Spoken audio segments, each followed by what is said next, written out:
नमस्कार पशुपालकों, मैं doctor Manish Kumar Pathak, MSc animal nutrition. आज आपको पशुओं में ड्राई मैटर डाइजेशन के संबंध में कुछ महत्वपूर्ण जानकारी दूंगा। जैसा कि हमारे पशुपालक ये जानते हैं कि जो भी पशु को हम खिलाते हैं 24 घंटे में, उसको हम लोग ड्राई मैटर इंटेक कहते हैं। ये ड्राई मैटर इंटेक अगर अनुचित तरीके से होता है तो इसके कुछ हमें दुष्परिणाम भी देखने को मिलते हैं। तो आज मैं आपको ये बताना चाहता हूँ कि ये जो ड्राई मैटर डाइजेशन होता है, यही हमारे डेयरी फार्म की मास्टर की है।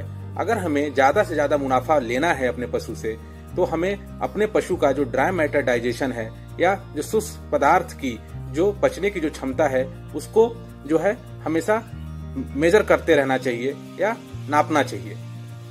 अब सवाल ये उठता है कि ये जो हमारा ड्राई मैटर डाइजेशन है, ये अनुचित कैसे होता है, कैसे ये खराब होता है या कैसे गड़बड़ होता है।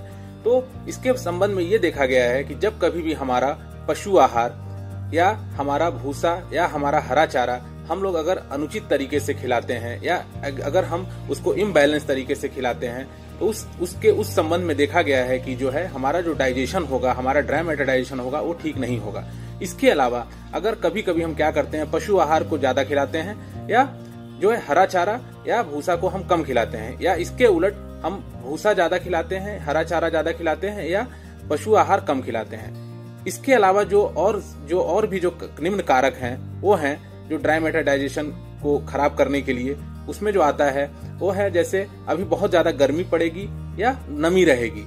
इसके अलावा अगर हम देखेंगे कि पशु को किस तरीके का तनाव होता है, जैसे पशु अगर दूध दे रहा है तो भी एक तरह का तनाव है, पशु के पेट में बच्चा है वो भी एक तरह का तनाव है, या पशु जो है कभी भी अगर किसी तरह की बीमारी से ग्रसित है तो भी एक तनाव है। इस तनाव की वजह से क्या होता है कि जो पशु के पेट के अंदर जो पेट होता है, उसको जो हम रूमन बोलते हैं, उस रूमन में जो सूक्ष्म जीवी हैं जो पचाने के लिए जाने जाते हैं, वो डिस्टर्ब हो जाते हैं। उनके डिस्टर्ब होने से क्या होता है कि जो रूमन का जो वातावरण है वो चेंज हो जाता है। रूमन के वातावरण से चेंज होने की वजह से जो भी पशु को हमने हरा चारा, भूसा या पशु आहार दिया है, एक संतुलित तरीके से प्रोटीन, एनर्जी, खनिज या विटामिन से बैलेंस करके वह डिस्टर्ब हो जाते हैं और उनका जो उपयोग होना चाहिए पशु के शरीर में वो नहीं हो पाता।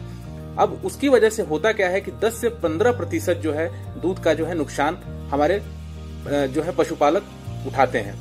अब जब 10 से 15% दूध का जो नुकसान होता है, उसका असर ये होता है कि हमारे पशुओं में इन जो इम्प्रॉपर ड्राई मैटर डाइजेशन है या अनुचित ड्राई मैटर डाइजेशन है, इसकी वजह से हम देखते हैं कि हमारे पशु में लंगड़ापन या बॉडी कंडीशन स्कोर कम हो जाता है। और उसके अलावा प्रजनन से संबंधित बीमारियां जैसे कि रिपीट ब्रीडिंग या आपका एनेस्ट्रस तरह के हम लोग अपने पशुओं में देखते हैं।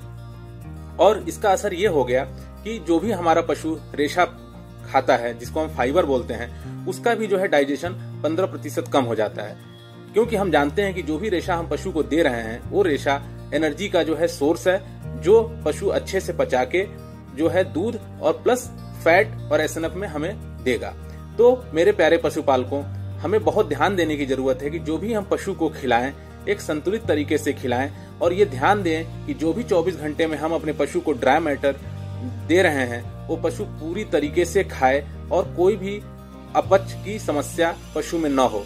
क्योंकि जो भी पशु खाएगा और अवशोषण होगा उसके शरीर में, उसके द्वारा ही हमें ज्यादा से ज्यादा दूध और एक अच्छा और फैट और एसएनएफ और एक अच्छा मूल्य हम अपने दूध का ले सकते हैं। धन्यवाद।